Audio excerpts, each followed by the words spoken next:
our parents who are in attendance, our staff and faculty, our leadership team members, and importantly, all of our board members who are here with us tonight. It's a big night, the AGM.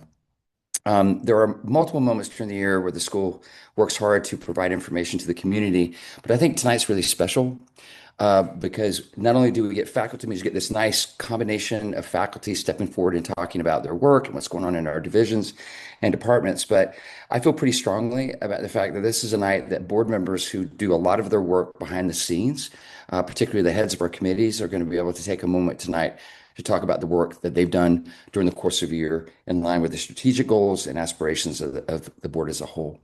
So Polina, if you move forward for me. Right. So after my brief remarks, I was going to hand it over to Peter Urban, who I know is in attendance, but he's in transit. And I just learned that our wonderful Tatiana, as vice chair, will be able to speak on behalf of the board and some opening comments there. We'll move into Brian and Dr. Freeman, who are going to talk about our divisions. And then we're going to hear from our PTA. And I'm really happy that Valeria is here this evening for that. And then I'll take a moment to talk about what's going on with our faculty, particularly for next year.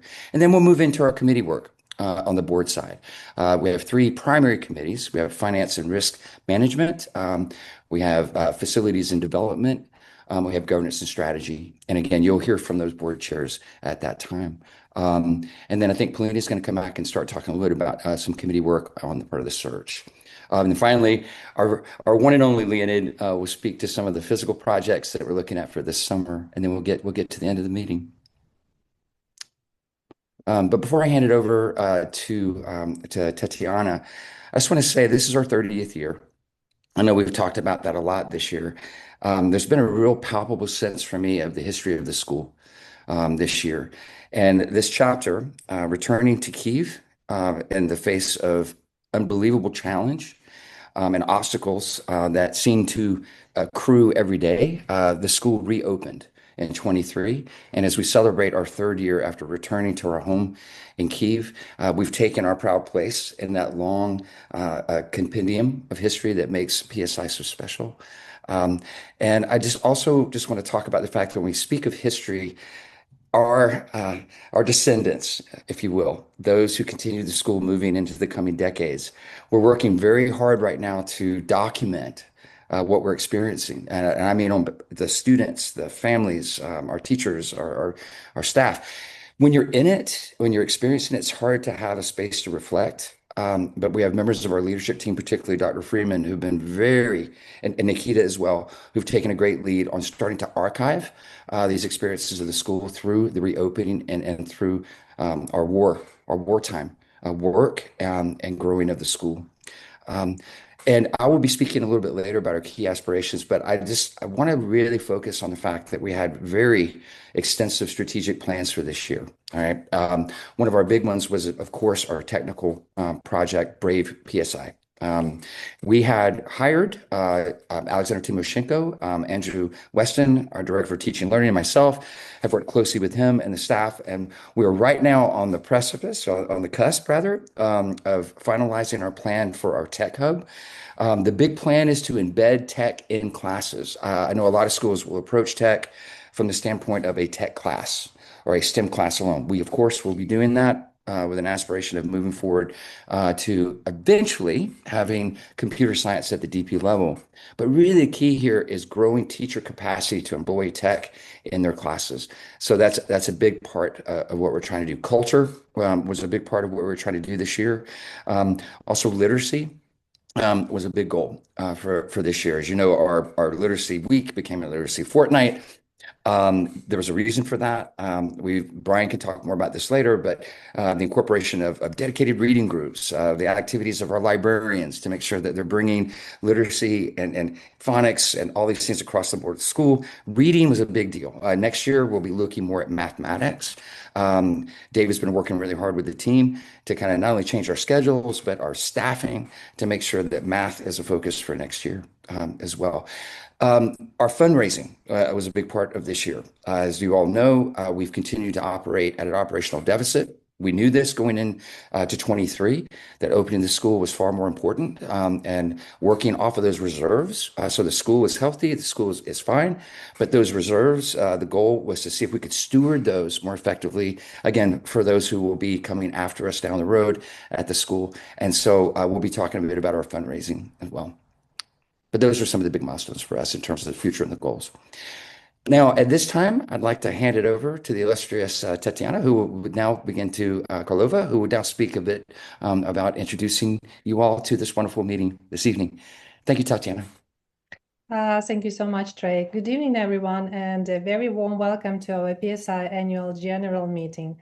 My name is Tatiana Karlova, and I serve as Vice Chair of the PSI Board of Governors. Today, I have the pleasure of opening this meeting together with our school director on behalf of the board.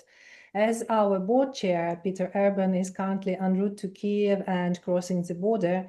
Unfortunately, he is unable to join us at the very start of the meeting, but he sends his warm greetings to the entire PSI community and hopes to join us shortly. Again, thank you very much for taking the time to be with us this evening. The purpose of tonight's meeting is to provide our community with a broader understanding of the work that has been carried out at the board level throughout this school year. We recognize that governance work can sometimes feel distant or not always fully visible, and this meeting is an opportunity to share more openly about the board's strategic focus, responsibilities, and priorities. As a board, our role is to support and safeguard the school's long-term vision, including high academic achievement, operational and financial sustainability, strategic development, and the overall well-being and the strengths of the PSI community. As many of you know, board-level decisions ultimately influence many important operational areas of school life, including tuition approaches, facilities planning and development, academic growth, technology and innovation, and many other long-term priorities that shape the future of our school. Throughout this meeting, you will hear directly from the chairs of our standing committees, who will share highlights, updates, and some of the key areas of focus from this year's work. Before moving into the board's committee presentations, however, we are very pleased to warmly welcome our two principals, Dr. Freeman and Mr. Reardon, who will begin by sharing celebrations and highlights from this year in both the primary and secondary schools. And with that, I would like to pass the word to Brian, our primary school principal. Thank you, Tatiana. Good evening, everyone. This year, we introduced a phonics program in the early years area of the school from KG to grade 2. The UFly program, UFly, an acronym for University of Florida, was developed in Florida in 2022, so it's a very recent program. Many international schools are using this program now. It's firmly rooted in current research coming out of the science of reading. We trialed it at the end of last year. It was very successful. We rolled it out KG through to grade 2. It's been very successful for us this year, speaking to the teachers. One of the positive things about it is that not only for the early years, but if we have a student come join us in grade 3 or 4 or 5, and they are an EAL student and join that EAL department, that the EAL teachers are implementing this UFly program as well. It's a very, very quick and effective method to teach basic reading skills and the foundational reading skills that our students desperately need, especially in the early years. So we're very, very pleased with that.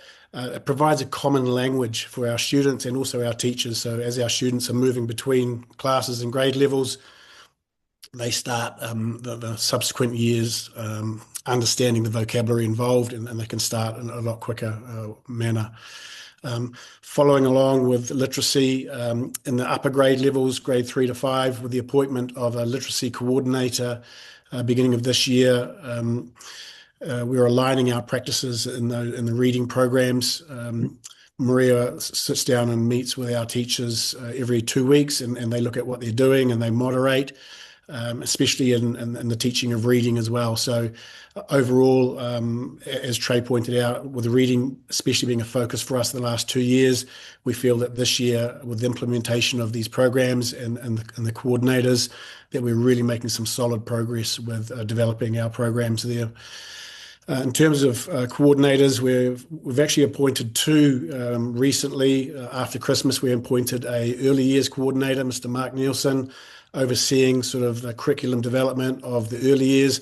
Not only that, but everything else involving the early years with playgrounds and everything else. And he's been fantastic in sort of helping leadership, especially in the areas of curriculum development and play-based learning, which Mark is very, very experienced in. We appointed Brendan Carnarvon as mathematics coordinator after Christmas.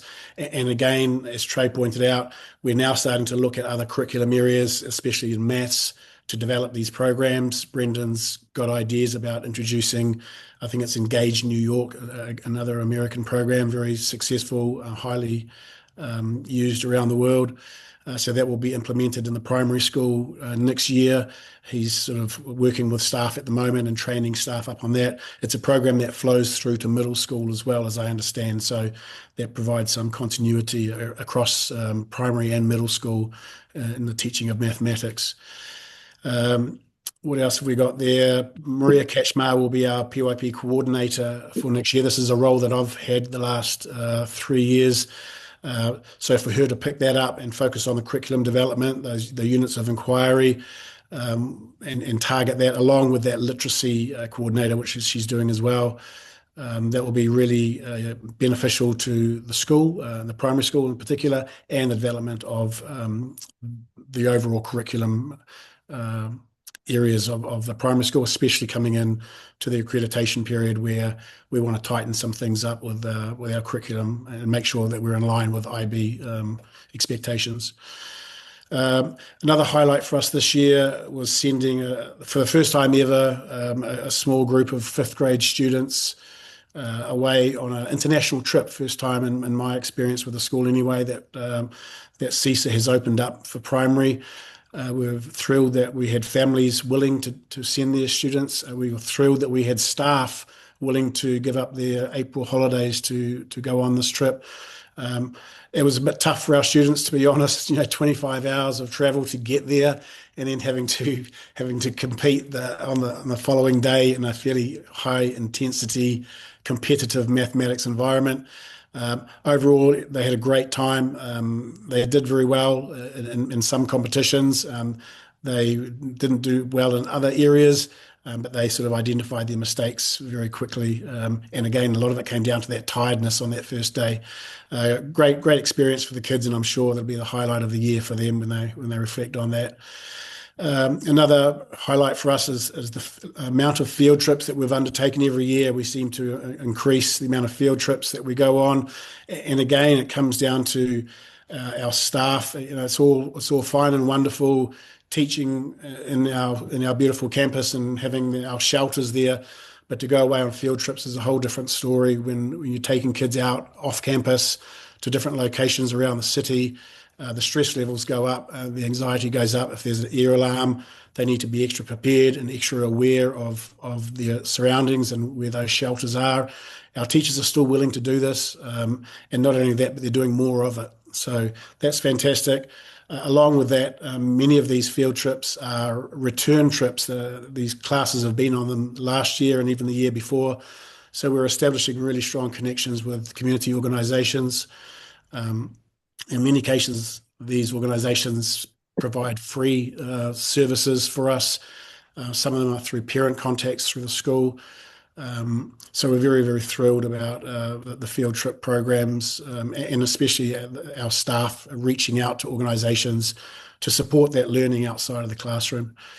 In November of last year, we employed a primary school specific counsellor, and she's been fantastic. She's into every classroom once a week. implementing a SEL, social emotional learning program. This really is in support of what the teachers are already doing in their classrooms. Teachers will usually start the day with a classroom meeting and talk about if things have happened overnight and allow that emotional regulation to come through in the learning process. And so our counsellor sort of backs that up and supports that by going in as well. So very, very pleased with that program starting as well. And one thing that's not listed there, which I should probably mention, it's something that we're about to undertake, and that's staff training, primary staff training in a positive discipline program. This is a program, again, coming out of the States. It's all about classroom and behaviour management.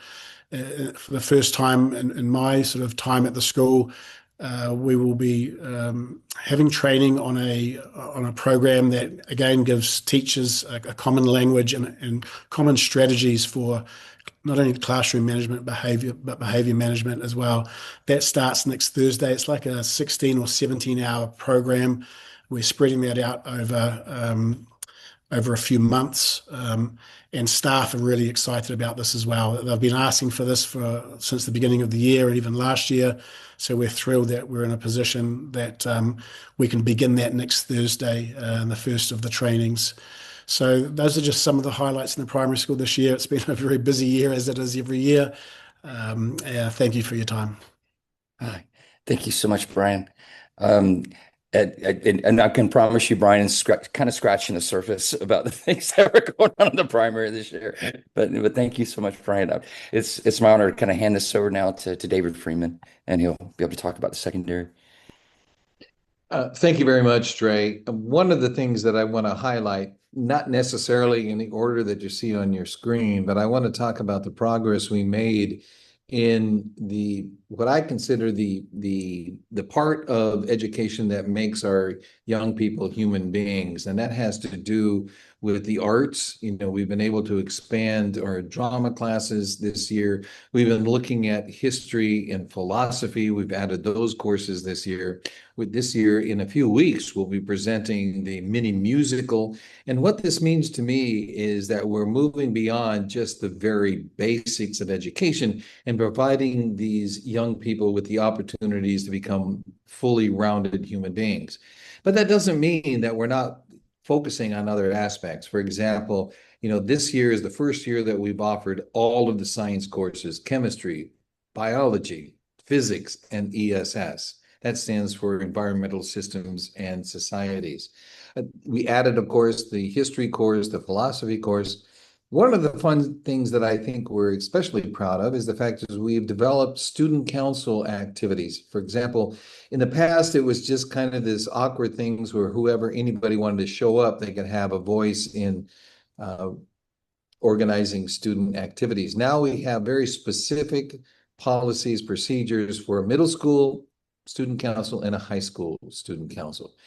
One of the things that we did add this year from an administrative standpoint is the ability to have both an MYP coordinator, Dr. Gary Bicker, and a DP coordinator is in Olga Brezhnev. That had been one person in running both of those programs for a while, and now that we have two people, that we do believe that'll be a significant advantage to that. STEM classes is another thing we've been able to add this year, and this is one of the opportunities that for our young scientists, they can go in and explore opportunities, and it's already taken off at a significant amount of interest, to the point where we're adding those sections of that opportunity for next year, and as well as after school classes for that opportunities. One of the things that we ran into this year is, of course, the IB examinations. As you may well know, at the end of the 2-year diploma program, students sit examinations, which have a huge impact on their final scores. We were anticipating that our students would sit the IB exams again this year, because the IB had said they were no longer going to offer the non-exam route, which our students had taken for a number of years because of COVID, and then, of course, with the full-scale invasion. However, the events in the Middle East changed everything. The IB granted schools in the Middle East the non-exam route, and thanks to the work of our director, Mr. Trey Holland, the IB granted us the non-exam route. However, it is somewhat of a mixed blessing. We don't believe that it is actually the truest representation of our students' abilities. And we're looking forward to getting back to the approach where it is strictly the IB exam route. We do believe that's a better representation of what our students are capable of doing at the end of the program. So we are excited about what we've done this year. We're really looking forward to the opportunities that we have this next year as Dr. Gary Bicker assumes the role of assistant principal, and that will allow us to implement a variety of different programs. So next year, up and up, looking forward to that. So thank you for your time. Thank you, David. Yeah, I just want to reiterate what David just mentioned, which is the addition of Gary Bicker onto the leadership team is a major step forward for us. Those of you who know Dr. Bicker know he brings a consummate amalgam, a constant mixture of affect, personality, relationship with students, accountability. And so we really feel strongly that he's going to be a fantastic addition along with David to really help secure the best services to secondary students. A lot of work to do. David's been carrying all that by himself. And I think it's going to open up a lot of opportunities for us to extract, more value out of what we can do for the kids. But thank you, David. So next, I'm really pleased to introduce Valeria, who's from our PTA. Before I hand it over to her, I just want to emphasize that any healthy school must have a healthy and vibrant parent community that's engaged.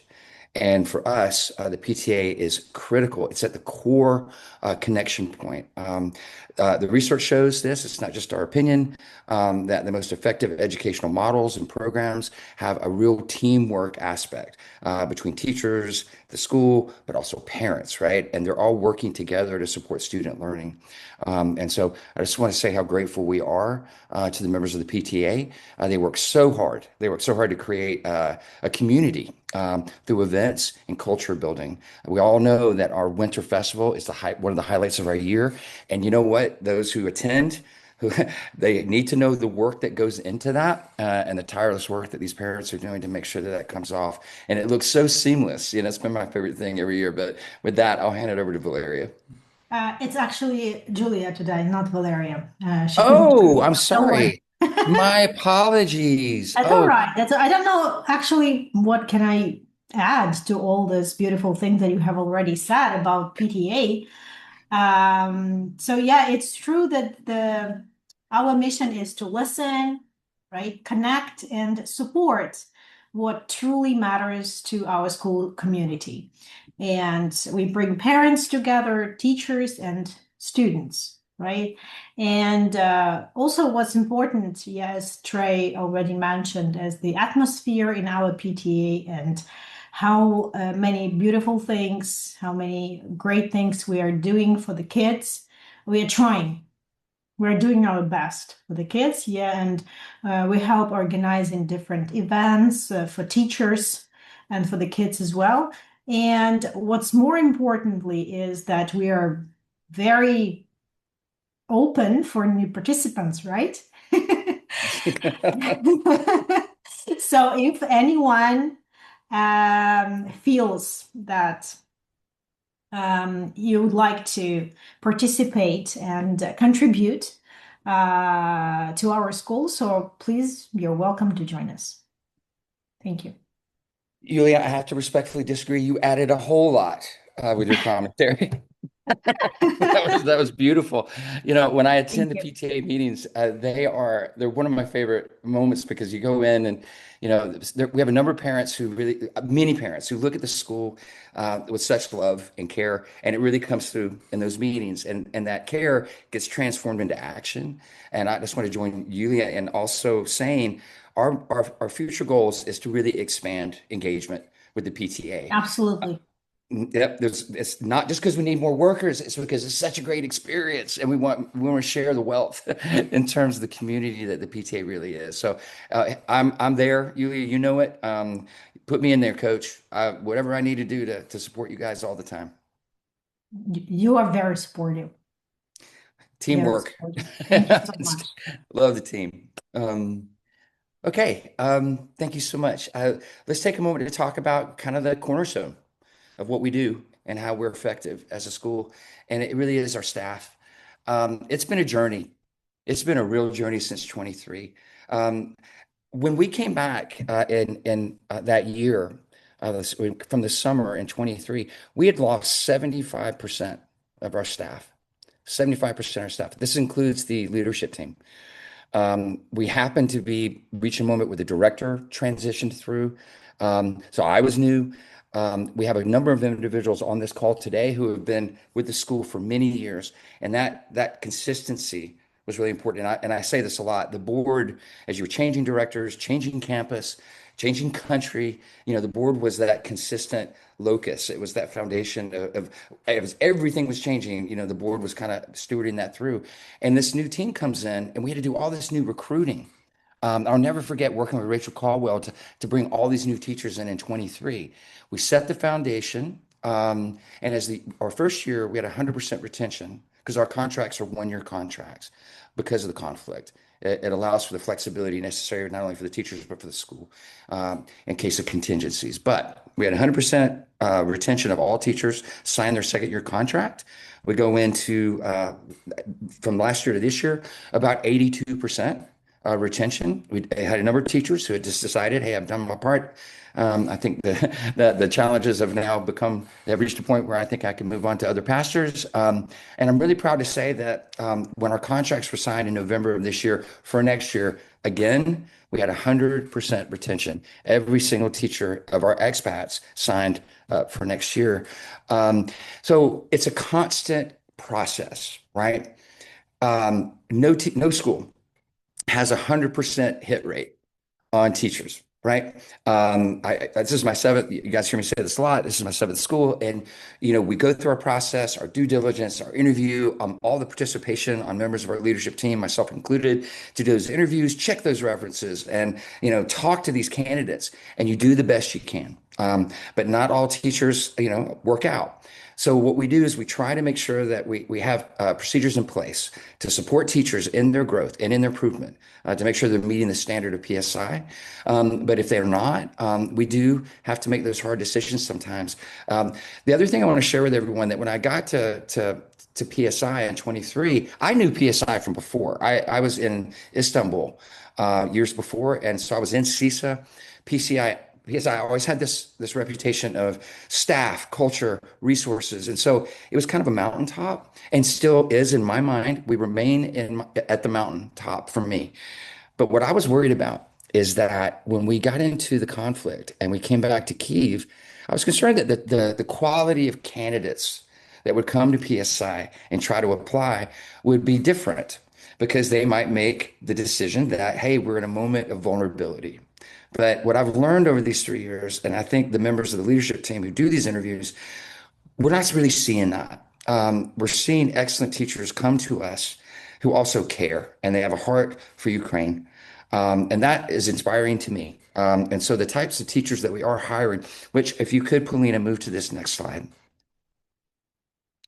This is something, okay? We're adding 5 new international teachers.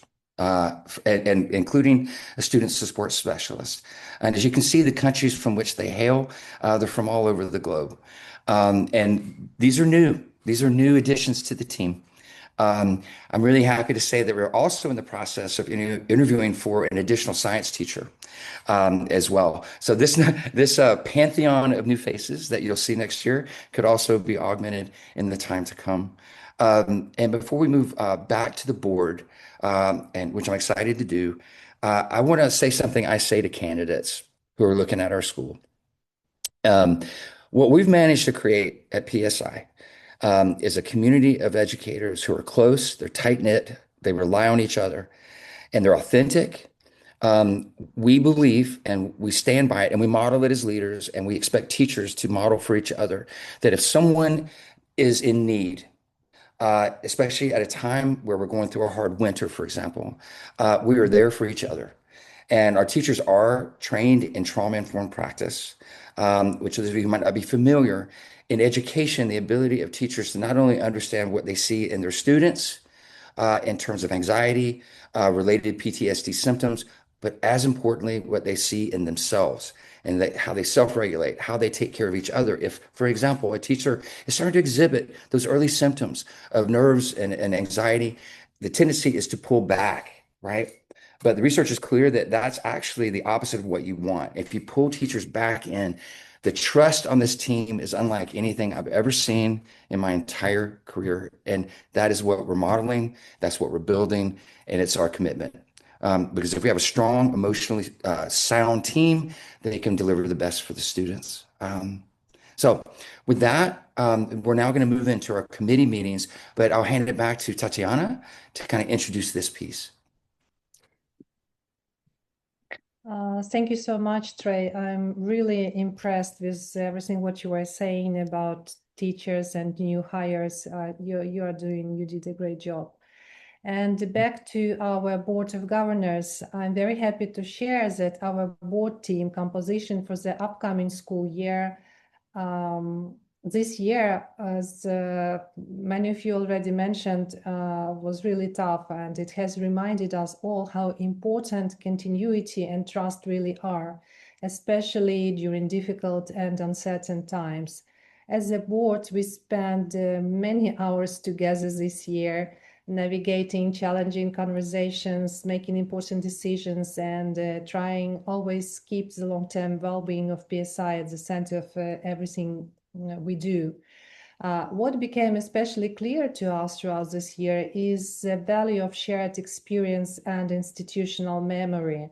Having a group of people who know the history of the school, understands the context behind previous decisions, and have already learned how to work through crisis together calmly and constructively. I can genuinely say, both personally and on behalf of my fellow board members, that there was a very strong feeling that continuing together in the current composition would provide the best support and stability for PSI moving forward. We have learned a lot together this year, and including through some very difficult moments, and we believe those experiences will help us continue strengthening our governance and decision-making in the future. So I'm really grateful to share that the board will continue in the same composition next school year, and leadership roles and committee assignments will be finalized during the June board meeting. Thank you. Thank you, Tatiana. We're going to get back to the board committees in a moment, but then we decided to kind of give you guys an update on our enrollment, because the ultimate responsibility of the board is the long-term viability of the school. Of course, evaluating and helping to support the director in their goals for the year and this strategic role. But let's be honest, our strategic goals are inextricably linked to the size of our school, which is another way of saying, the tuition that we can receive to achieve our goals for the school. So I want to invite Tatiana Dronchak, who is our admissions manager. She's going to join me now to kind of go over some numbers that we have at this point for next year. Tatiana, would you like to take it from here? Thank you, Trey. So I'm pleased to share the re-enrollment number for the upcoming school year, which currently stands at 89% and reflects the continued trust and commitment of our families to PSI.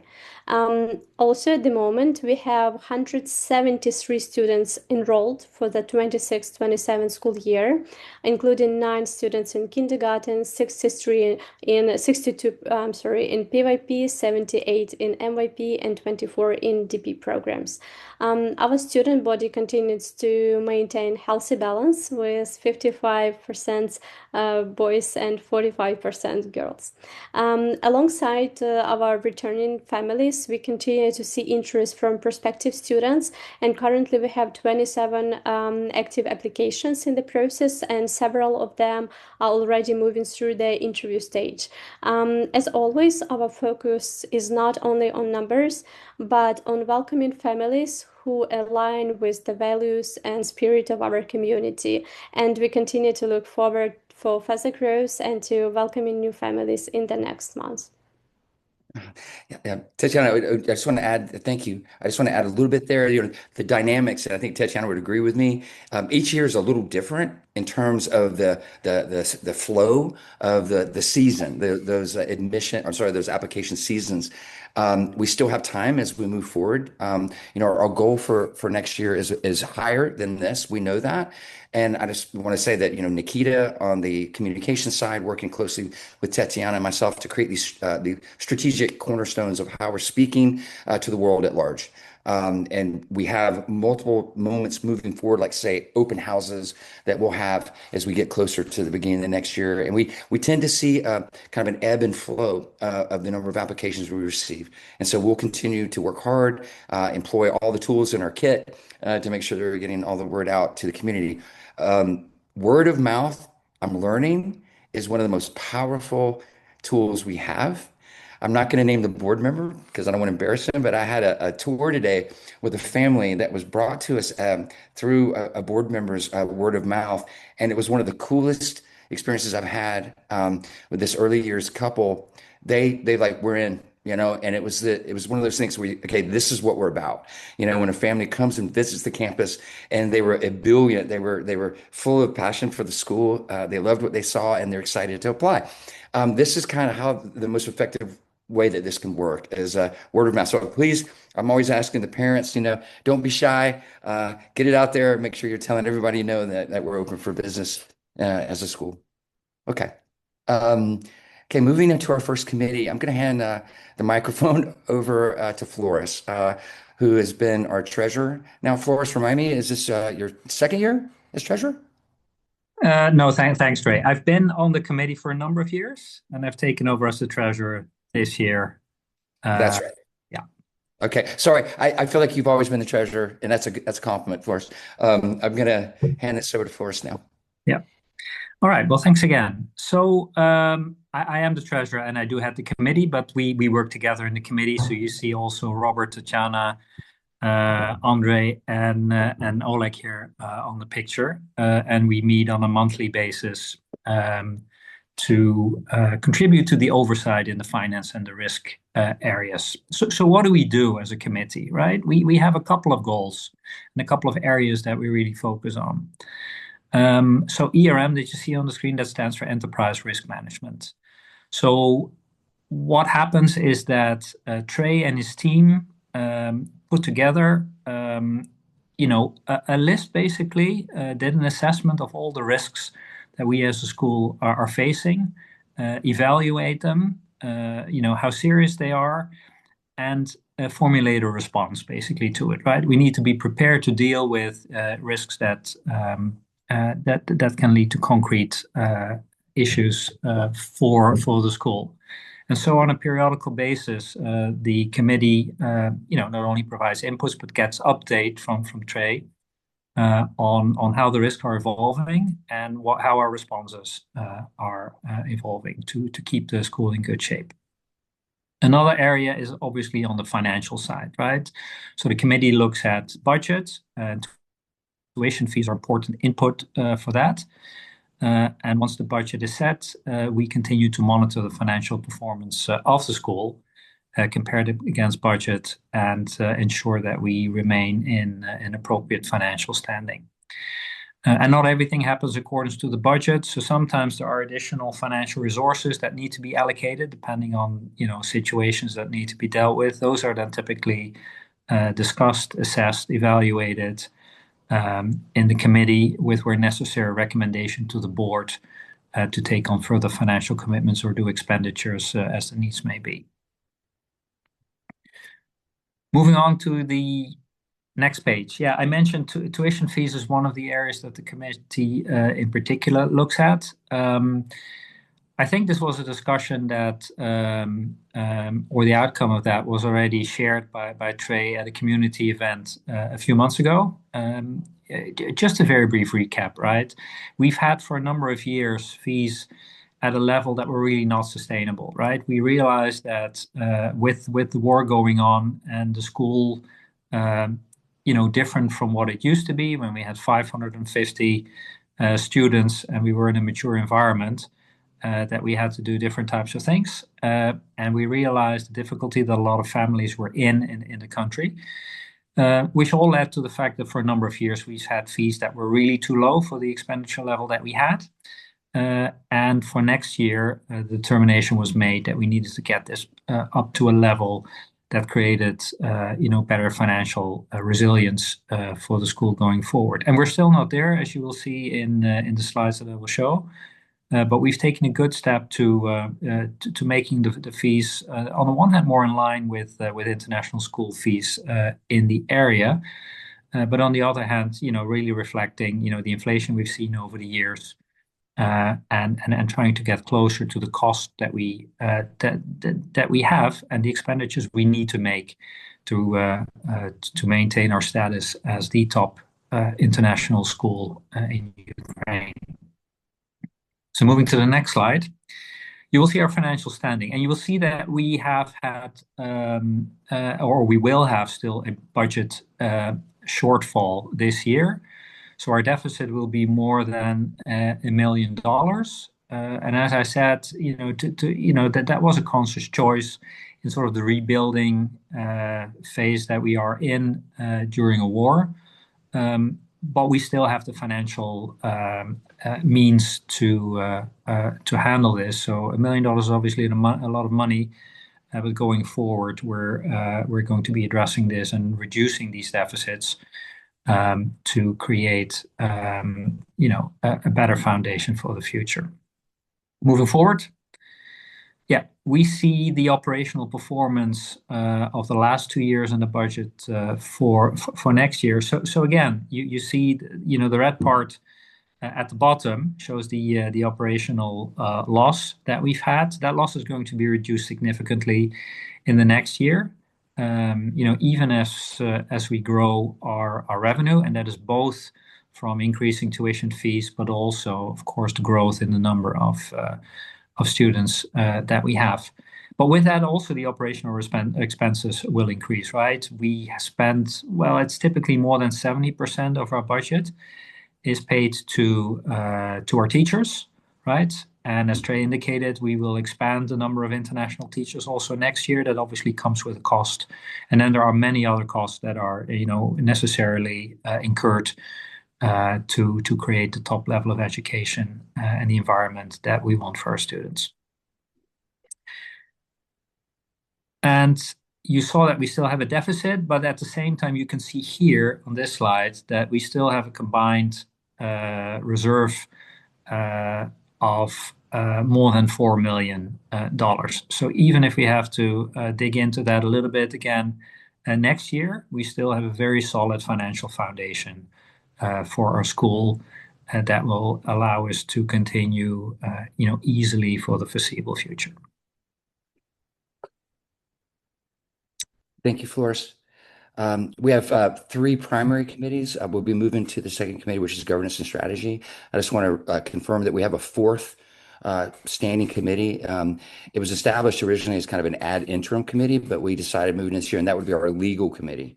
And it does not meet on a monthly basis all the time. It meets as needed to address any questions that are coming up, as its title suggests, any legal questions that the school might be facing. But at this point, it's my pleasure to hand things over to Yulia Tupchi, who is the chair of our governance and strategy committee. Thank you, Trey. Thank you. Good evening, everyone. I'm Julia Tupchi, Chair of Governance and Strategy Committee. It's actually my first year in a board and in committee itself. As a parent myself, happy to briefly share what our committee focused on this year and what the community could see and experience from this work. Like this year, our committee focused on 3 key areas based on the strategic goals assigned by the board. It's technology, AI, innovation, it's academic excellence, and the PSI culture, community, and identity.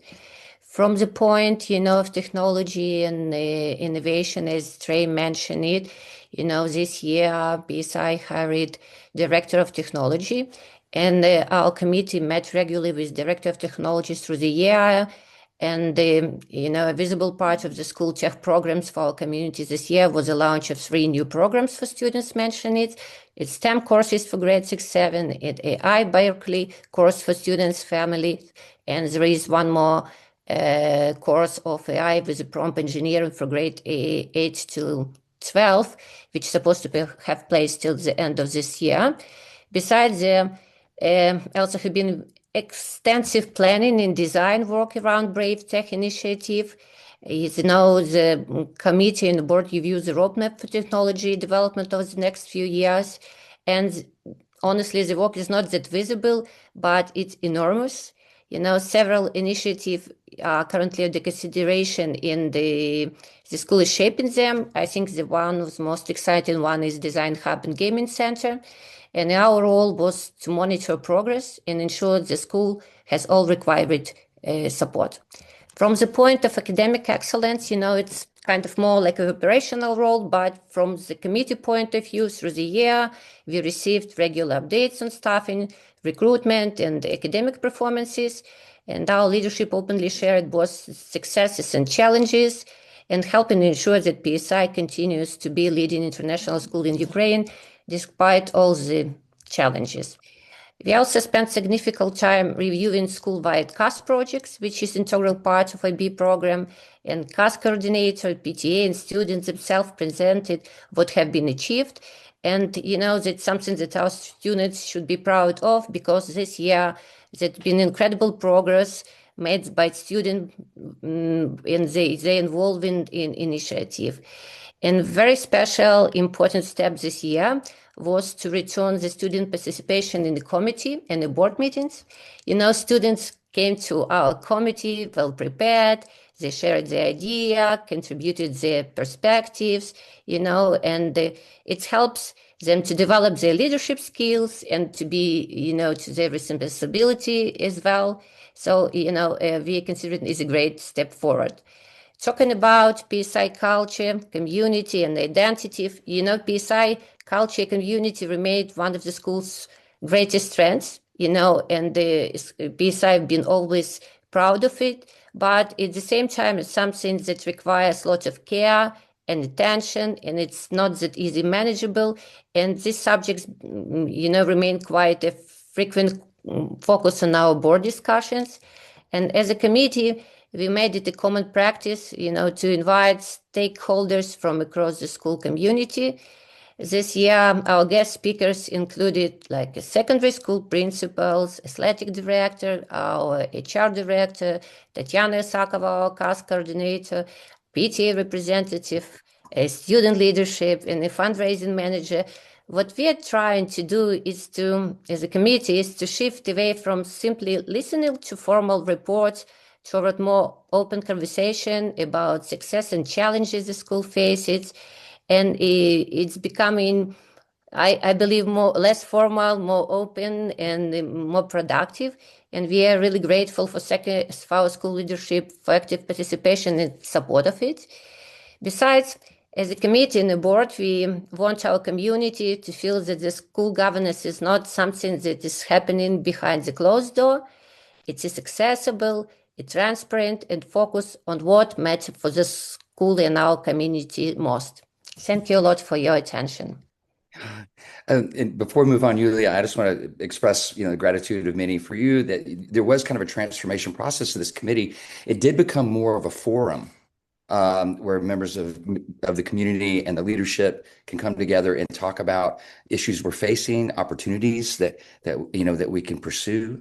So yeah, first year of the board, first year as committee chair, and you've made your mark in terms of how the culture of that committee. And so just want to thank you for that as well. Thank you, Trey. Thank you for your support. I know it's not easy all the time, but, thank you a lot. I apologize, but I missed to present, our members of committee. If you don't mind, I will do it briefly. So our committee includes Tatiana Karlova, Natalia Fiala, Andrei Deshuk, and Vitaly Vaitovich. It's all, let's say, all of the members are active PSI parents. So, I'm lucky with my committee. Great. And for the final three of our triad of standing committees, I'm really happy to hand this over to Lena to talk about our Facilities and Development Committee. Yeah, thank you so much, Trey. My name is Lena Nemchenko. I'm the head of the Facilities and Development Committee, and I have been heading this committee. I just counted for the past 14 years, which is quite a term, over this time. We quite evolved. In the past, we were dealing mainly with the facilities, but now, when there is not much going on in terms of new construction, we also look at the various development areas for the school. And this year, we focused obviously on energy and heating, because our primary goal is for the next school year the school should be warm and there should be enough energy. There should be electricity there. So we looked at various options. The winter is coming. It's not going to be easy, obviously. So we want the school to be safe. And we have a fantastic team helping us with that. We work very closely with Trey, with Leonid, and starting from recently, our old good friend Loud and Hannah, who worked with us on phase 2 construction project, has been engaged to assist us with finding the best and most efficient solutions which can be implemented fast. We also work a lot on the fundraising. We work with our fundraising officer, Olga Yermaluk, who provides regular updates to us on various initiatives to raise some money for the school, and she will talk more on that in a few minutes. And of course, we address other areas such as scholarships. We try to expand those. We look at various ongoing facilities improvements. Leonid will talk about, the works we have planned for the summer, and we work on emergency preparedness so that if there is any kind of emergency, we should be prepared. And of course, many thanks to my fellow committee members. You've seen them because we usually have a practice that people are members of various committees, but I'm quite lucky to have these wonderful people as part of the committee. Thank you. Yeah. One of the things that Lena was put on her plate is it used to be just the facilities committee. And as we brought the development concept more to the forefront, we said, Lena, we're putting this in your committee. Is that okay? So she's got two main categories. But as Lena said, as we talk about the facilities itself, this is a good chance for Lena to come forward and speak a bit about the main projects. And I think you'll see pretty quickly what the primary one is moving into this next part of the year. Leonid, please.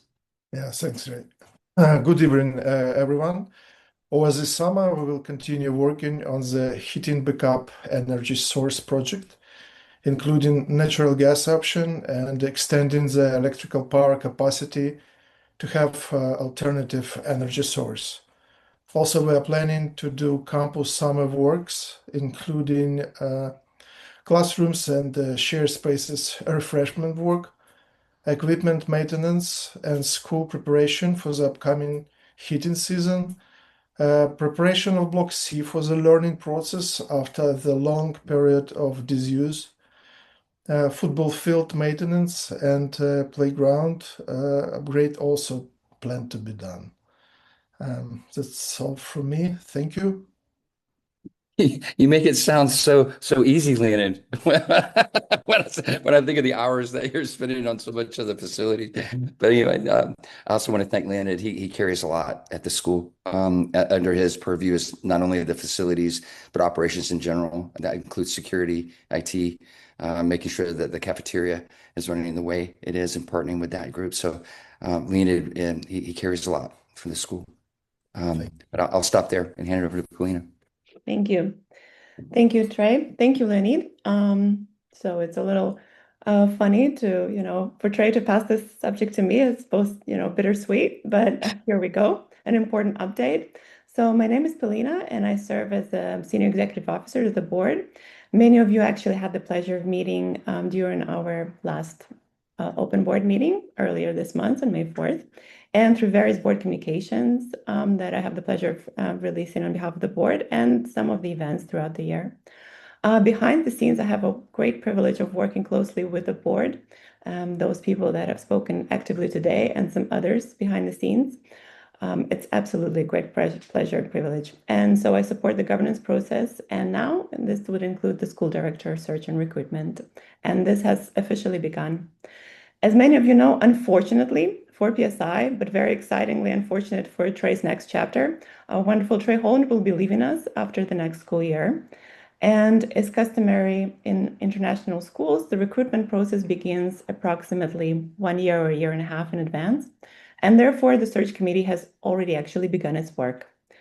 The committee consists of 4 voting members, board members. These were selected based on very important criteria. They all currently serve as voting members, and they're all active parents and active members of the PSI community. And they will continue as PSI parents when the next school director will begin their term. So the actual thinking behind this idea and this criteria is very important. This was made to ensure that the committee includes individuals who both understand the school community very well, know the context and their needs, and are prepared to dedicate a very considerable time and commitment that is actually required for this complicated process. We are also very fortunate to be partnering with ISS. We've released an email about this earlier in the process and introduced our wonderful recruiter, Dr. Arnie Bieber. He's highly experienced in international education. He has served for many years as a school director in the CISA region, and now he supports international schools through leadership recruitment. The search committee already held 2 meetings to date, and the timeline for the recruitment was approved. So the idea is that the next school director will be appointed by November 2026 for the 27-28 school year. But there is one immediate step that I would like to share today, and the community will receive further communication at the beginning of June. Dr. Bieber will be holding a series of focus group meetings. And this is actually part of the recruitment process to ensure that it's transparent and open, inclusive for all members of the community. What this means that the recruiter will be holding a 1-hour Zoom meetings with our constituents. This will include parents, students, board members, faculty members, leadership team, and operations staff. So we will share more in the upcoming weeks at the beginning of June. So stay tuned for further emails from us. And the actual focus group meetings is planned for the week of June 15th. So it's strategically planned for the end of the year when the pressure is off. We've had wonderful events, including graduation, and we can dedicate more time to this before the school year ends. And of course, should you have any questions about the governance process, about the school director recruitment, or anything else, please don't hesitate to contact me. I will pop my email in the chat shortly, and thank you very much for your attention.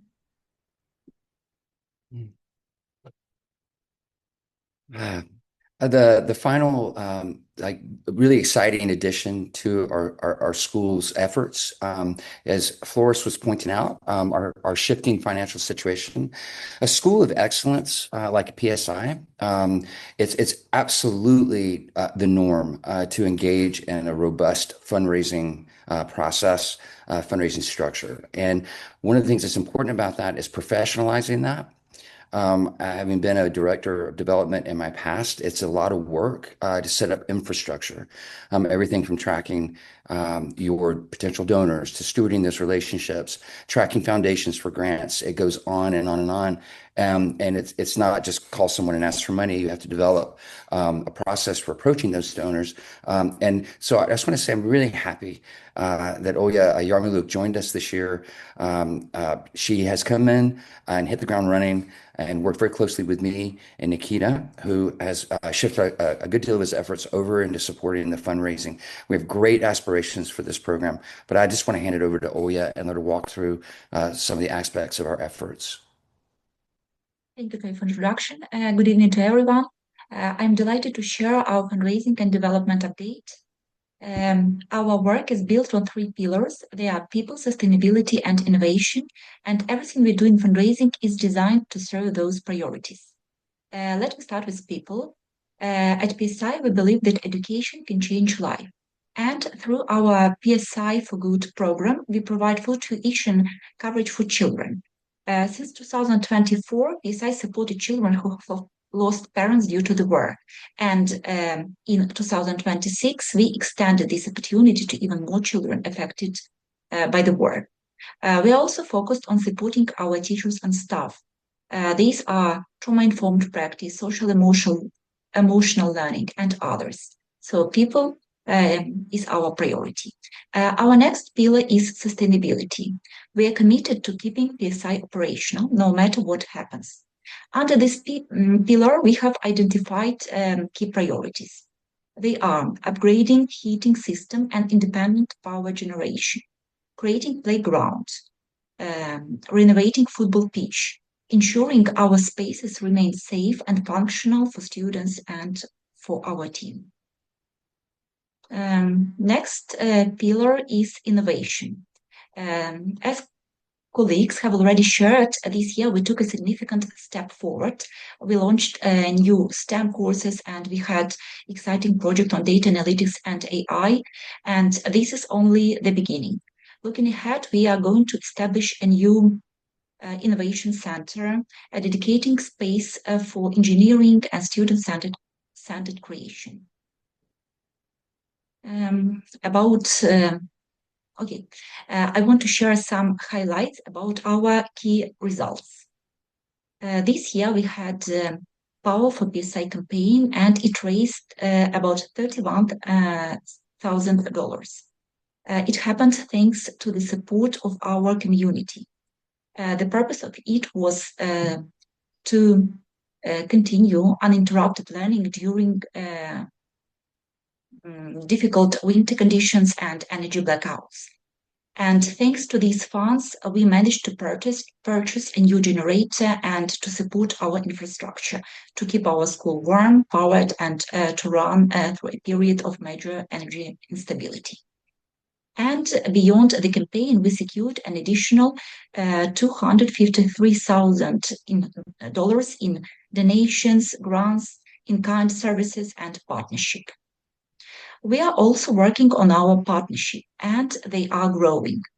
This year, we are proud to welcome new partners. Among them are Myriad Canada, a global fundraising platform that allows donors like from Canada and beyond to support PSI in a simple and tax-efficient way. Another one is In Science. It is an Ukrainian science organization dedicated to making science meaningful and accessible for everyone. And we look forward to sharing more about these and other partnerships soon. Looking ahead, our priorities are the following. We are preparing to launch our annual fund, and I think it will happen in fall 2026. We are also moving forward the Brave Tech Innovation Hub, which will become a landmark space for technology and innovation on our campus. We are going to continue and to extend our PSI for Good scholarship program because nowadays there are many talented children who, regardless of their circumstances, deserve a chance to receive a world-class education.